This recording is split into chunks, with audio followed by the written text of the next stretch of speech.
Well, thanks for visiting us this morning at ktalnews.com and your Weather Authority app. I'm meteorologist Josh Marces. This is your Wednesday morning forecast update. Once again, expecting a few scattered storms to pop up today for most of us. Just another windy and warm day, but really watching things in the northern Arklatex a little later this morning.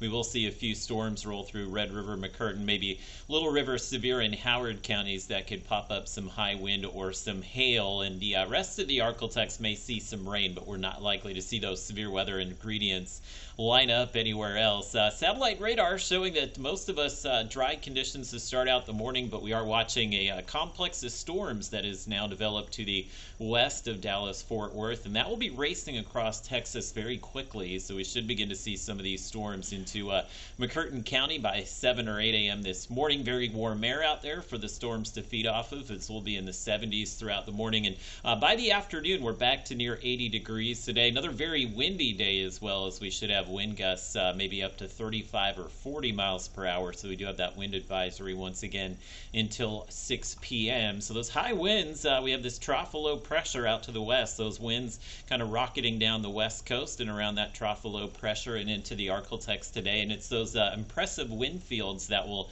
lead to that severe weather potential. And you can see by about 8 o'clock this morning, we should see some of those storms into McCurtain as well as Red River counties. Now, there won't be the same ingredients further south to see any severe weather, but may see some gusty winds, some lightning as these storms move into Jefferson and Marshall by the late morning. Shreveport, we're kind of showing the storms to you by the early afternoon today. Probably just a quick shot of rain, and looks like most of us will dry out by about 3 or 4 p.m., so it should be a dry commute home for most locations. And the rainfall totals will not be too impressive here, which is obviously good news for us given the heavy rain that we've had over the last month, showing less than 1/10 of an inch in most areas, but where we could see those stronger storms today, maybe anywhere from about 1/4 to 1/2 inch just north of Interstate 30. So look at your 7-day here. Pleasant day tomorrow. We'll actually feel the humidity drop off during the afternoon on Thursday, and we do have some showers coming back. There will be a cold front that dips down on Friday, cools us into the 60s and brings some rain, and